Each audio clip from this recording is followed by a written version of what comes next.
இந்த தௌபா என்று வருகிற நேரத்தில் மனிதர்களுக்கு வரக்கூடிய நிறைய சந்தேகங்கள் உண்டு. அதுல பிரதானமான சந்தேகம் என்னன்னு சொன்னா, தௌபா எப்படி செய்யறதுன்றது. நிறைய பேருக்கு இவ்வளவு காலமாகியும் கூட தௌபா என்பது எப்படி செய்யறது, அதுக்கு ஒரு முறை இருக்குதா அல்லது நம்ம அதுக்கு ஒரு சிஸ்டம் இருக்குதா, அதனுடைய நிபந்தனைகள் என்ன என்பதை தெரியாத நிறைய பேர் என்ன செய்யறாங்க, இருக்கிறாங்க. இப்படித்தான் என்ற ஒரு கைஃபியத் இல்லாத, முறையுமே இல்லாது விட்டாலும் சில நிபந்தனைகள் தௌபாக்கு என்ன செய்யுது, இருக்குது. அதை புரியாமலே இருக்கக்கூடிய மக்கள் தான் என்ன செய்யறாங்கன்னா, ரெண்டு இடத்துல தௌபா கேட்பாங்க. உண்டு ஹரத்துக்கு வந்தா அந்த தவாஃபெல்லாம் செஞ்சு 2 ரக்காத் தொழுவாங்களே, அதான் அவங்க வாழ்க்கையில ஆயிலே கேட்கிற தௌபாட இடம் எது, அந்த ஹரத்துல அந்த 2 ரக்காத் தொழுகிற டைம்ல தான் அங்க உட்கார்ந்து. ரசூல் ஸல்லல்லாஹு அலைஹி வஸல்லம் கூட அவ்வளவு டைம் எடுத்துக்க மாட்டாங்க அந்த இடத்துல. எதுல, தவாஃபுக்கு போற அவ்வளவு டைம் எடுக்கல. ஆனா இவங்க என்ன செய்வாங்க, அரை மணி நேரம் ஒரு மணி நேரம் எடுப்பாங்க. எடுக்கிற பிழைன்னு சொல்ல வரல, ரசூல் ஸல்லல்லாஹு அலைஹி வஸல்லம் அந்த இடத்துல என்ன செய்யல, அவ்வளவு நேரம் டைம் எடுக்கல. இரண்டாவது தௌபா செய்யற நேரம் 27 ரமதான் 27 அன்றைக்கு அழுதா திருப்பி மறுபடியும் அழுது அதே 27 தான். அதுக்கு ஒரு அழுகிறதே என்னது இல்லை. அதே நேரத்தில் அழுகிற இமாமா பார்த்தா செலக்ட் பண்றது அன்றைக்கு வந்து என்னது. அதனால இமாம்களுக்கும் ஒரு பழக்கமாயிட்டு, பள்ளியில தொழுகிற இமாம்களுக்கு ஒரு பழக்கம், இன்றைக்கு நம்ம அழுதுதான் ஆகணும், இன்றைக்கு நம்ம அழுதுதான் ஆகணும் என்று சொல்லி எல்லாருக்கும் சொல்லி வச்சா போல 26 இரவு என்ன செய்யுது, அழுக வருது. எல்லா பள்ளிகள்லையும் அழுகிறது நம்ம என்ன செய்யணும் பார்க்கிறோம். இதா தௌபா. இது தௌபாவில் எந்த ஹரம்ல எல்லாம் எங்க நடந்தாலும் கூட இது என்னது, இதெல்லாம் தௌபா. அதாவது கையேந்தி கொண்டு கண்ணீர் வடித்து சத்தம் போட்டு அழுது, மைக் போட்டு ஸ்பீக்கர் போட்டு உலகத்துக்கே அழுது தௌபா செய்யறது தௌபா இல்ல. ரசூல் ஸல்லல்லாஹு அலைஹி வஸல்லம் அப்படி செய்யல, சஹாபாக்கள் என்ன செய்யல, அப்படி செய்யல. எந்த அளவுக்கு என்று சொன்னால், ஜுபைர் ரலியல்லாஹு அன்ஹு, அப்துல்லா இப்னு ஜுபைர் ரலியல்லாஹு அவருடைய மகன் அல்லது பேரன், அவரோட நடந்த ஒரு சம்பவம். மகன் வந்து சொல்றாரு, நான் சில மக்களை பார்த்தேன், அவங்க மார்க்க உரைகளை கேட்டு சத்தமிட்டு கீழே விழுந்து மயங்கி விழுந்துடுறாங்க. சிலருடைய உடல் முகமெல்லாம் என்ன செஞ்சிருது, பச்சை ஆகிறது. அதை கேட்டு அந்த மார்க்க உரைகளை கேட்டு கீழே விழுந்து துடிச்சு கண்ணீர் வடிச்சு சத்தம் போட்டு ஓலமிட்டு என்ன செய்யறாங்க, அழுகுறாங்க. சில பள்ளிகள் எல்லாம் அப்படி என்ன செய்யும், நடக்கும். முன் சப்புல சத்தம் போடுறதெல்லாம் என்ன செய்யும், நடக்கும். உடனே அவர் சொல்றாரு, திருப்பி அந்த மஜ்லிஸுக்கு போக வேண்டாம். காரணம், நான் நபித்தோழர்களோடு இருந்திருக்கிறேன், அவங்க எல்லாம் பார்த்திருக்கிறேன். அவங்க எல்லாம் மிகப்பெரிய இறைச்சம் உடையவர்களாக இருந்தார்கள். அவர்கள் யாரும் இப்படி சத்தம் போட்டு அழுது என்ன ஒப்பாரி வச்சதாக, உலகத்துக்கே கேட்கிற அளவுக்கு ஒப்பாரி வச்சதாக அவங்க என்ன செய்யல, காணவில்லை. ஆயிஷா ரலியல்லாஹு என்ன சொல்றாங்க, ரசூல் ஸல்லல்லாஹு அலைஹி வஸல்லம் அவங்க அபூபக்கர் தொழுகைக்கு முற்படுத்துங்க என்று சொல்ற இடத்துல வேண்டாம் என்றாங்க. ஏன்னா அவர் தொழுதா ஓதினா என்ன செய்வாரு, அழுதுருவார் என்றார். அப்ப அவங்க அதுல பின்னாகத்தான் பார்த்தார்கள். ரசூலுல்லாஹி ஸல்லல்லாஹு அலைஹி வஸல்லம் எத்தனையோ முறை தொழுவிச்சுக்கிறாங்க, அழுது கண்ணீர் வடிச்சு ஓலமிட்டு துஆ கேட்டதாக என்னது இல்லை. எப்பொழுதும் எங்களது தக்வா, எங்களது இஹ்லாஸ், எங்களது கண்ணீர் உண்மையிலேயே பெருமதியாக இருக்கணும் அப்படி என்று சொன்னால் தனிமதான் அது, அல்லாஹ்வுக்கு முன்னால மட்டும்தான் கண்ணீர் வந்து, அதாவது தௌபாவுக்குரிய கண்ணீர், அதாவது மன்னிப்பு கேட்கக்கூடிய இறைவன்ட்ட மன்னிப்பு கேட்டு அழுகிறது என்றது அல்லாஹ்ட்ட உங்களுக்கு கபூல் ஆகணும்டா உங்களுக்கு அதுல மிகப்பெரிய இஹ்லாஸ் இருக்கணும், மிகப்பெரிய இஹ்லாஸ். அந்த மிகப்பெரிய இஹ்லாஸ் ஏற்படுற இடம் தனிய இறைவனிடத்துல நீங்க அழுகிற அழுகையில தான் இருக்குது. தனிய இறைவனிடத்துல நீங்க கேட்கிற துஆல தான் அந்த இன்பமே. காரணம் என்ன, உங்களுக்கும் அல்லாஹ்வுக்கும் தான் அந்த விஷயம் தெரியும், வேற யாருக்கும் இந்த உலகத்துல என்ன தெரியாது. நீங்க மன்றாடுவது கண்ணீர் வடிப்பது தெரியாது. அதனாலதான் சுன்னத்து தொழுகைகள்லாம் கூட வீட்டுல தான் சிறந்த இஸ்லாம் என்ன செஞ்சது சொல்லுச்சு. காரணம் என்ன, பள்ளியில எல்லாரும் சமம், எல்லாரும் தொழுதாச்சு போயாச்சு, யார் கூட தொழுறா யார் குறைய தொழுறான்னு என்னது தெரியாது. தனிய தொழுகிற தொழுகைகள்லாம் எங்க தொழணும், வீட்டுல தான் என்ன செய்யணும் தொழணும்னு சொன்னதுக்கான காரணம் அது. என்ற அளவுக்கு ஒரு முஸ்லிம் அபஅத் மினர் ரியா, முகஸ்துதியிலிருந்து தூரமாக இருக்க பார்க்கணும். ஆனா தௌபா இன்றைக்கு எப்படி ஆகிட்டு அப்படி என்று சொன்னால், அதாவது பப்ளிக்காக போய் நின்று மக்கள் ஸ்பீக்கர் போட்டு சவுண்ட் போட்டு போகக்கூடிய அந்த இடங்களுக்கு தௌபா என்ன செஞ்சுட்டு ஆகிட்டு, இதுதான் தௌபா அப்படின்னு நினைக்கிறாங்க. தௌபா என்றாலே கண்ணீர் கட்டாயம் வரணும் என்ற ஒரு ஃபார்மேட் உருவாயிட்டு, அப்படியா இல்லையா? கண்ணீர் வராட்டி அது என்னது இல்லை, தௌபாவே அல்ல. கண்ணீர் வராட்டி அது தௌபா இல்ல, கண்ணீர் வந்தா தான் அது என்ன தௌபா என்ற அளவுக்கு அது ஆகிட்டு. அதே நேரம் என்ன, அதாவது ஒரு மனிதன் அந்த இடத்துல இருந்து அவனோட முகம் உடல் எல்லாம் உருகணும், சவுண்ட் வெளியாகணும், அப்படி என்ற அளவுக்கு தௌபா என்ன செஞ்சுட்டு ஆகிட்டு. சிலர் என்ன செய்யறாங்கன்னு சொன்னால், தௌபா கெசட்னு என்ன செஞ்சுக்கிறாங்க, வச்சுக்கிறாங்க. அந்த கெசட்டை போட்டுட்டு அதுல வந்து அவர் அழுகிற அழுகை என்னது பார்த்து இவர் கேட்டு இவர் சத்தம் போட்டு இப்படி அழுகிறவங்க இருக்கிறான். இன்னும் அழுக கொஞ்சம் பவரா வரணுன்றதுக்காண்டி லைட் எல்லாம் ஆஃப் பண்ணி விடுறாங்க. நடக்குதா இல்லையா, பள்ளியில 27 போட்டு லைட் ஆஃப் பண்ணிடுறாங்க. அப்படின்னா என்ன, இன்னும் கொஞ்சம் அழுகுது. அது சரி வராட்டி இன்னும் இதெல்லாம் தௌபாவுடைய தவறான அணுகுமுறைகள். அல்லாஹ்வின் பக்கம் மீள்றதுன்றது இப்படி அல்ல இது. அதாவது சிலர் என்ன செய்யறாங்கன்னா, கபர் இருக்குது, கபர்ல கொண்டு வந்து ஆளை உட்கார படுக்க வச்சிடறாங்க, சரியா? அது இரவுல படுக்க வச்சு உட்கார்ந்து அவனுக்கு அட்வைஸ் என்ன? இப்போ வந்து முன்கர் நக்கீர் வரான், சரியா? உங்கள்கிட்ட வந்து மன் ரப்புக வமாதீனுக வமன் ஹாதா இந்த மாதிரி என்னது, இந்த மாதிரி 2-3 கேள்விகள் உங்கள்கிட்ட போய் கேட்பாங்க. அப்படியே அவன் இருட்டு பயம் வேற, அதெல்லாம் இரையச்சம் அல்ல, விளங்கிட்டா? கபருக்குள்ள உட்கார வச்சுக்கிறது, இருட்டு பயம் எல்லாமே இருக்கும். இதெல்லாம் தௌபா கேட்கறது இல்லை. அவன் அந்த பயத்துல தௌபா கேட்க வாய்ப்பு இருக்குது, விளங்கிட்டா? அல்லாஹ் என்னை காப்பாத்திரண்டு அதுக்காக வேண்டி கேட்க வாய்ப்பு இருக்குது. அதுக்கு உள்ள வச்சு எல்லாம் செஞ்சு போட்டோ வேற அடிச்சுக்கிறனால இல்லை முடிஞ்சு. இன்று கபரில் நடந்த தர்பியா, இன்று கபரில் நடந்த தர்பியான்னு சொல்லி நல்லா பிளேஷ் அடிச்சு கபரில் அடிச்சு ஒரு போட்டோ போட்டு போட்டுருது.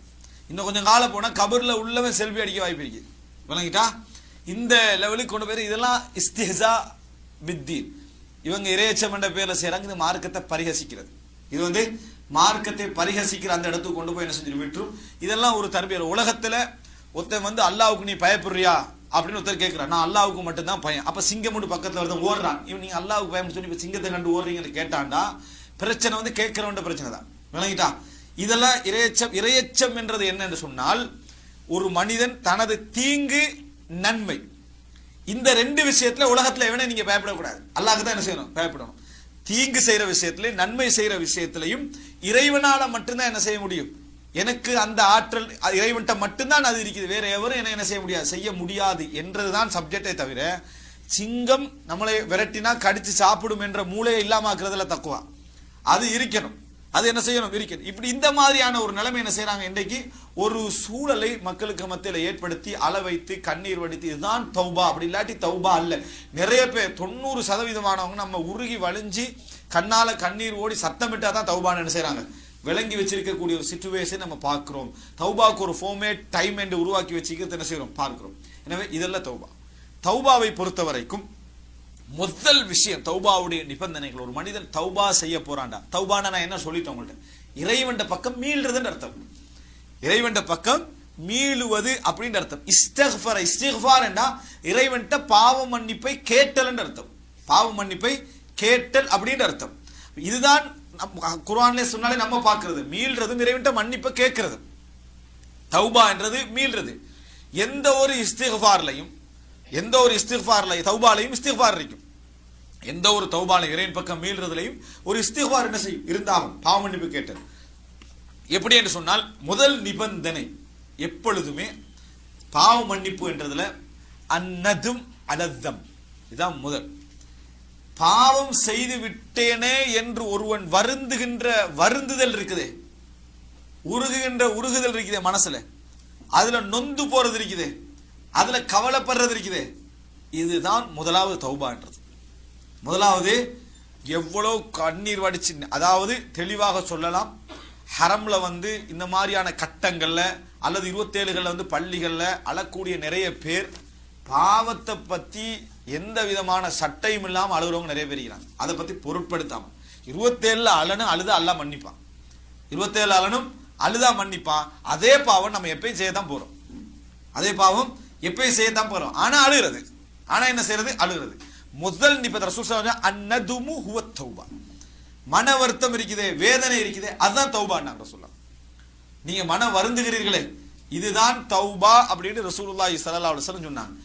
ஒரு பாவத்தை இஸ்திஷார் பி குதூரத்தி தம், பாவத்துடைய அந்த பாரதூரம், பாவத்துடைய இதன் அந்த மனசுல நீங்க உணர்றீங்க பாருங்க, உணர்ந்து வேதனைப்பட்டு துடிச்சு பாவத்தை செஞ்சிட்டமே அப்படின்னு சொல்லக்கூடிய அந்த உருகுதல் இருக்குது, இஅ்திராஃப், அதுதான் முதலாவது என்ன தௌபா என்பது புரிஞ்சு. இது இல்லாம ஒரு தௌபா என்னது இல்லை, மனவேதனை இல்லாம எதுவும் இல்லாம எந்த விதமான தௌபாவும் இல்லை என்பதை நம்ம புரிந்து கொள்ள வேண்டும். இது முதல் நிபந்தனை. இரண்டாவது, ஒரு மனிதர் பாவத்தில் தௌபா செய்யணும்டா, இரண்டாவது பிரதானமான நிபந்தனை அல் அஸ்ம் அலல் இக்லா மினல் தம், பாவத்திலிருந்து நான் பாவத்தை விட்டு விடுவேன், இனி இந்த பாவத்தின் பக்கம் என்ன செய்ய மாட்டேன், நான் மீள மாட்டேன் என்றதில் அவர் உறுதியாக இருக்க வேண்டும்.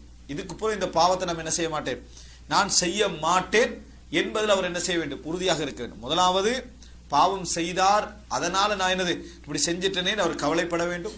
திருப்பி இது போன்ற பாவத்தை நம்ம என்ன செய்ய மாட்டேன், நான் திருப்பி இந்த பாவத்தின் பக்கம் மீள மாட்டேன் என்கின்ற உறுதி எடுக்கணும். திருப்பி மீள்வாரா இல்லையா இரண்டாவது. ஆனா அவர் தௌபா செய்யற நேரத்தில் அவருக்கு என்ன இருக்கணும், உண்மையான இஹ்லாஸான அஸ்ம் ஒன்று இருக்கணும். அந்த பாவத்தை திருப்பி நான் என்ன செய்ய மாட்டேன், நான் செய்ய மாட்டேன். சரியா? அடுத்து இன்னொரு முக்கியமான பிரதான அம்சம், திருப்பி இந்த பாவத்தை செய்ய மாட்டேன் என்ற உறுதி ஒரு மனிதருக்கு வாரது இருக்குது. இது தௌபாவுடைய பெரும்பகுதி என்ன செஞ்சிடும், முடிச்சிடும். அதாவது நம்ம செஞ்சிட்டோம், மனவேதனை, திருப்பி இந்த பாவத்தை நான் என்ன செய்ய மாட்டேன், செய்ய மாட்டேன் என்றது மிக பிரதானமான நிபந்தனைகள் உண்டு என்பதை நம்ம என்ன செய்ய வேண்டும், புரிந்து கொள்ள வேண்டும். இப்ப இதுல சிலருக்கு ஒரு கேள்வி இருக்குது. என்ன கேள்வி என்று சொன்னால், தௌபா நம்ம செஞ்சிட்டு, நான் அந்த மத்த கேள்வியெல்லாம் பிறகு சொல்றேன், தௌபா செஞ்சிட்டு திருப்பி இந்த பாவத்தின் பக்கம் மீள மாட்டேன் என்று மிக உறுதியாக முடிவெடுத்துட்டு மறுபடியும் கொஞ்சம் காலம் என்ன செஞ்சிடுறேன், அந்த பாவத்தை திருப்பி செய்து விடுகிறேன். அப்ப அல்லாஹ் எனக்கு மன்னிப்பானா? இந்த தௌபா ஓகேயா, பொருந்துமா? அதாவது ஒருவர் ஒரு தடவை திருப்பி செஞ்சிடறாரு, 2ஆம் முறை செஞ்சிடறாரு, 3ஆம் முறை செஞ்சிடறாரு. இப்படி ஒரு 10 முறை செஞ்சா 11ஆம் முறை தௌபா கேட்கிற நேரத்தில் ஒரு இதுக்கு பூரா நம்ம செய்யக்கூடாது என்ற எண்ணத்துல தான் தௌபா கேட்பாரு. ஆனால் அவருக்கு ஒரு மனசுல இன்னொன்று வரும், என்ன, 10 முறை நீ மீண்டாய், 11ஆம் முறை கன்ஃபார்மா நீ என்ன செய்வாய், மீளுவாய். இப்படி ஒரு எண்ணம் வரும். இப்படி எண்ணம் ஷைத்தான் ஏற்படுத்தக்கூடிய ஒரு எண்ணம். இந்த மாதிரி எண்ணம் வந்தாலும் 10 முறை அவர் பாவத்தில் மீண்டாலும் பாவ மன்னிப்பு கேட்கிற நேரத்தில் அவருக்கு இந்த உறுதி இருந்தார். எந்த உறுதி? நான் செய்ய மாட்டேன் என்பது உண்மையிலே இஹ்லாஸாக அவர் எடுத்த முடிவாக இருந்தால் நிச்சயமா அல்லாஹ் என்ன செய்வான், அந்த தௌபாவை ஏற்றுக்கொள்வான். திருப்பி அவர் மீண்டாலும் சரி. ஆனா பாவத்தை மன்னிப்பு கேட்கிற நேரத்துல நம்ம மன்னிப்பு கேட்கிற மாதிரி மன்னிப்பு கேட்போம், மீள்ற மாதிரி என்ன செய்வோம், மீளுவோம்னு நினைத்து கொண்டார் என்று சொன்னா அது என்ன, அப்ப அந்த தௌபா ஏற்றுக்கொள்ளப்பட மாட்டாது. பாவத்திலிருந்து மீள்ற நேரத்தில் அவருக்கு உறுதி இருக்க வேண்டும், அல் அசும் அல்லா யஊத், திருப்பி என்ன செய்ய வேண்டாம், நான் அந்த பாவத்தின் பக்கம் மீள மாட்டேன் அப்படின்ற உறுதி இருக்க வேண்டும். அதுக்கு முன்னால சொல்ல வேண்டிய நிபந்தனை என்னடா, 3வது நிபந்தனை, உடனடியாக பாவத்திலிருந்து விடுதலை பெறணும். 2 விஷயம் அது. அதாவது பாவத்தின் பக்கம் மீள மாட்டேன் என்றது ஒரு நிபந்தனை. அந்த தௌபா கேட்கிற நேரத்தில் உடனடியாக அந்த பாவத்திலிருந்து அவர் மீள வேண்டும். உதாரணமாக பொதுவாக இளைஞர்கள் செய்யக்கூடிய பொதுவான பாவம் என்ன, இந்த சினிமா பார்க்கறது. சினிமா பார்த்துக்கிட்டே தௌபா கேட்டுட்டீங்கம்மா, யாரெல்லாம் இந்த பாவத்தை மன்னிச்சு நான் பார்த்துட்டீங்கிறாரு. அப்படி கேட்டால் அது தௌபா இல்லை. உடனே அதை நிறுத்தி அந்த நேரத்தில் அவர் மனவர்த்தனை எப்படியெல்லாம் பார்க்கிறனே என்று சொல்லி வலி உண்டாகினாலும் அது தௌபா இல்லை. உடனே அந்த பாவத்திலிருந்து அவர் என்ன செய்யணும், நின்றணும். அந்த பாவத்திலிருந்து விடுதலை பெற்றணும். திருப்பி அந்த பாவத்தை அந்த நிமிஷத்திலிருந்து அவர் கலண்டணும். அதான் மிக பிரதானமா. பாவத்திலே இருந்து கொண்டு தௌபான்னு ஒன்று இல்லை. வட்டிக்கு நல்லா ஃபுல்லா லோனெல்லாம் எடுத்து பெரிய கடையில போட்டு கோடி கணக்கில் செட்டில் ஆகி 27 அழுதா என்ன பிரயோஜனம்? அழுகிறது என்ன, நான் எனது யாரெல்லாம் என்னை பாவத்தை மன்னிச்சுக்க என்ன செய்ய ஈடுபட்டுட்டீங்கன்னா தௌபால ஏற்றுக்கொள்ள விட மாட்டாது. என்னால முடியல, நான் அந்த தவறுல இருந்து கொண்டிருக்கிறேன், என்னால் தவிர்க்க முடியல அப்படின்னு ஒருவர் தவறுல ஈடுபட்டு கொண்டு 1000 முறை அழுதாலும் அல்லாஹ் அதை ஏற்றுக்கொள்ள மாட்டான். சிலர் என்ன செய்வாங்கன்னா, பாவம் அப்படியே தொடர்ந்து செஞ்சுக்கிட்டே பாவத்தில் ஈடுபட்டு கொண்டே யாரெல்லாம் என்னால முடியலன்னு அல்லாட்ட என்ன செய்யறது, தௌபா செய்யறது, துவா கேட்கறது வேற, பாவத்தை மன்னிச்சுக்கன்னு சொல்ற அல்லாஹ் என்ன செய்ய மாட்டான், மன்னிக்க மாட்டான். இந்த பிரதான 3 நிபந்தனைகள், ஒன்று நதும் கவலை, 2வது அல் இக்லாமின தம், அந்த பாவத்தில இருந்து உடனே அவர் என்ன செய்யறது, விடுதலை பெறுறது, 3வது அல்லா யஊத ஃபி தம், அந்த பாவத்தை திருப்பி செய்யக்கூடாது என்றது அஸம். அஸம் அல்லா யஊத, அதாவது அலா அல்லா யஊத ஃபி தம், அந்த பாவத்தின் பக்கம் திருப்பி மீள மாட்டேன் என்ற உறுதி. அதே நேரம் இதுல புரிஞ்சுக்கணும், ஒருவர் மீண்டு விட்டால், திருப்பி செய்து விட்டால், அதுக்கு ஒரு புதிய ஒரு தௌபா மறுபடியும் இறைவன்ட்ட மன்னிப்பு கேட்டு மீண்டாராக இருந்தால் அல்லாஹு தாலா என்ன செய்ய மாட்டான்னு சொன்னா, அந்த பழைய அவர் கேட்ட அந்த தௌபாவை அல்லாஹு தாலா அங்கீகரிக்க மாட்டான்ன்றது அல்ல. நிபந்தனை கேட்கிற நேரத்தில் அவருக்கு மிக அதாவது ஆழ்மனதில் உறுதி இருக்கணும், திருப்பி என்ன செய்யக்கூடாது, மீளக்கூடாது அப்படின்ற உறுதி இருக்க வேண்டியதுதான் தௌபாவுடைய மிக பிரதானமான நிபந்தனைகள் ஒன்று என்பது புரிஞ்சுக்கணும்.